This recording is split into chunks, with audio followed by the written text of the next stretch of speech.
রুহুল বয়ানের মধ্যে আসতেছে আমার নবী 34 বার মেরাজে গেছেন, তার মধ্যে একবার সশরীরে, একবার কি শরীরে? সশরীরে। এখন সেটার প্রমাণ কোথায় আছে? প্রমাণ হলো বিআবদিহি।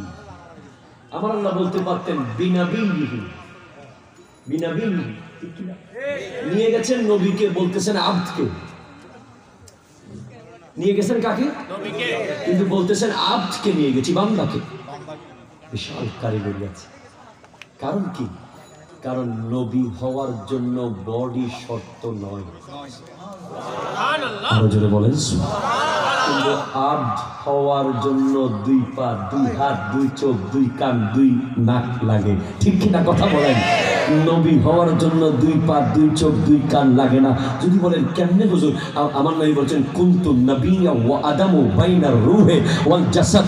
আদম যখন বডি আর রূহের মাঝখানে, কুনতু নাবিয়্যা ওয়া আদামু বাইনাল মাই ওয়াত তিন, আদম যখন মাটি আর পানির মাঝখানে, তখন আমি নবী। তাহলে বোঝা যায় হাত তৈরি হয়েছে, পা তৈরি হয়েছে, স্ট্রাকচার প্রথম তৈরি হয়েছে আদম আলাইহিস সালাম থেকে।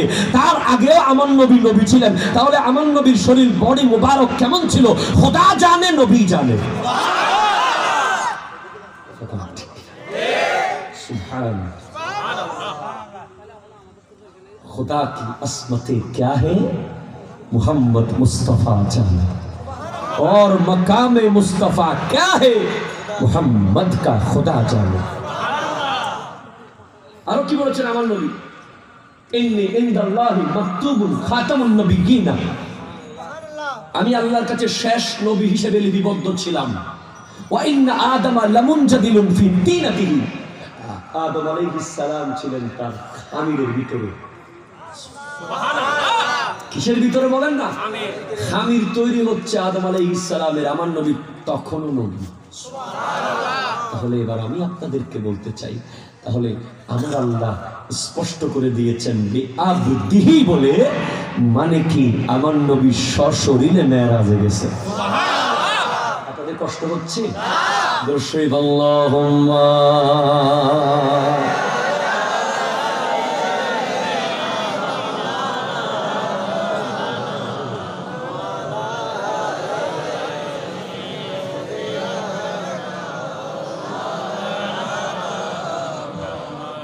দিতে বলো সুবহানাল্লাহ, জোরে বলেন, আরো জোরে সুবহানাল্লাহ। বিজ্ঞানীরা রকেট চড়ে চাঁদের দেশে যায়, ও ভাই অঙ্গ নবী রকেট ছাড়া মেরাজ শরীফে যায়। সেই যুগে কি রকেট মকেট হেগিন সিলোনি, বিজ্ঞানীদের বিজ্ঞানী অঙ্গ নবীজি। আরো যারা বলেন না, আবু বকর সিদ্দিকের হাফে কামড়াইছে, ও ভাই অঙ্গ নবীর মুখের থুথুই ফালা হয়ে গেছে। এই যুগে কি ম্যাক্স সেভরন অ্যাপোলো সিলোনি, বিজ্ঞানীদের বিজ্ঞানী অঙ্গ নবীজি। আগের যুগের মানুষেতে অসুখ হইলে, ও ভাই অঙ্গ নবীর কাছে আইলে ভালো হয়ে যাইতো।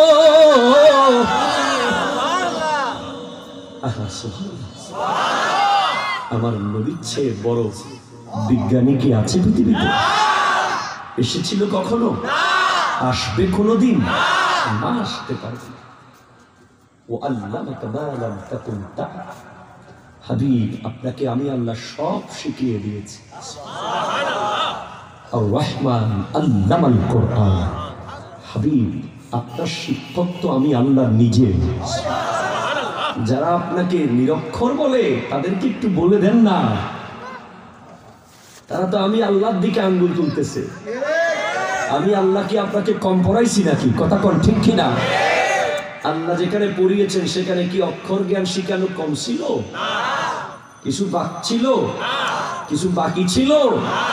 খবরদার, দূরে থাকবেন, সাবধানে থাকবেন। যেখানে ছিলাম, আসুন বাবার আমার, আব্দ বান্দা তিন প্রকার। কয় প্রকার বলেন? একটা হলো আব্দে আবিক, আরেকটা আব্দে রাকিক, আরেকটা আব্দে মাজুন। একটা বান্দা হলো যিনি মুনিব থেকে পালিয়ে বেড়ায়, মুনিবের কথা মতো চলে না, মুনিবের খায়। আরেকটা বান্দা হলো যে মুনিবের খায়, মুনিবের কথা মতো চলে। আরেকটা বান্দা হলো যে মুনিবের খায়, মুনিবের কথা মতো চলতে চলতে এক সময় এমন অবস্থা হয়, মুনিব বলে আমার ফ্যাক্টরির মালিক তোমাকে বানিয়ে দিলাম। সেটা হলো আব্দে মাজুন। আমার দয়াল নবী হলেন আব্দে মাজুন, যাকে আমার আল্লাহ সমস্ত খাজিনার মালিক বানিয়ে দিয়েছেন। ইন্নামা আনা কাসিমুন ওয়াল্লাহু ইউতি, নিশ্চয়ই আমি রাসূল বন্টনকারী আর আল্লাহ হচ্ছেন দাতা। সেজন্য আমার নবীর দরবারে যারা গিয়েছে, জান্নাত চেয়েছে, নবী বলেছেন জান্নাত দিলাম। আরো জোরে, আমার নবীর কাছে গিয়ে চেয়েছিল।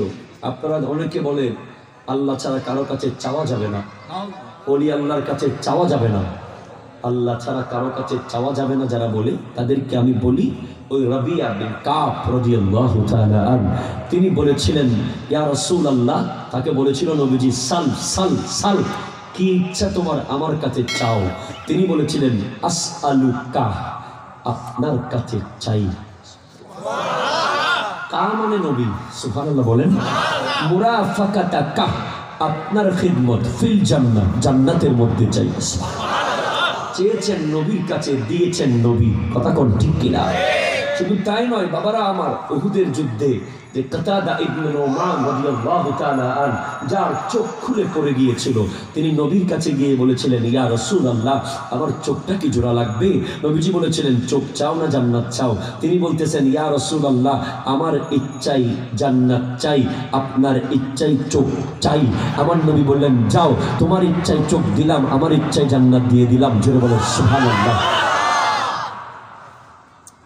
শুধু তাই নয়, একদিন মুনাফিকরা বলতেছিল মুহাম্মদ আরবি কি জানে, উনি কি এমন যে জ্ঞানী হয়ে গেছে। আমার নবী মিম্বরের উপরে দাঁড়িয়ে গেল, বলেন সাল, আজকে প্রশ্ন করো, চাও, তোমাদের যা ইচ্ছা জানতে চাও জিজ্ঞেস করো আমার কাছে। হুযায়ফা রাদিয়াল্লাহু তাআলা বললেন আমার বাবা কে? ইবনে হুযায়ফা। নবীজি বলেন তোমার বাবা হচ্ছে হুযায়ফা। এরপর আবার বলেন জানতে চাও, জানতে চাও, আমি আজকে সব বলে দেব। আমার নবী কিয়ামতের আলামত বলা শুরু করলেন। আমার নবী একে একে কি হবে সব বলা শুরু করলেন। হযরত ওমর ফারুক রাদিয়াল্লাহু তাআলা মাথার উপরে চাদর দিয়ে নবীর কদমে ঝুঁকে গেলেন। ইয়া রাসূলুল্লাহ, রাদিতু বিল্লাহি রাব্বা ওয়া বিল ইসলামি দীনা ওয়া বি মুহাম্মাদার রাসূলা। ইয়া রাসূলুল্লাহ, আমরা আল্লাহকে রব হিসেবে পেয়ে সন্তুষ্ট, আমরা ইসলামকে দ্বীন হিসেবে পেয়ে সন্তুষ্ট, আপনারা আপনি নবীকে নবী হিসেবে পেয়ে সন্তুষ্ট। ইয়া রাসূলুল্লাহ, আপনি শান্ত হয়ে যান, আপনি শান্ত হয়ে যান, আপনি শান্ত হয়ে যান। আমার নবী বলতে লাগলেন আজকে রব্বুল আলামিন আল্লাহর সমস্ত জান্নাত জাহান্নাম গোটা কায়নাতকে মসজিদ নববীর দেওয়ালের পাশে এনে দিয়েছিল। শুধুমাত্র আল্লাহ বলেছিল হাবিব, যারা আপনার সাথে আঙ্গুল তুলে কথা বলে তাদেরকে দেখে দেখে বলে দেন জান্নাতে কি কি আছে। জোরে বলেন সুবহানাল্লাহ।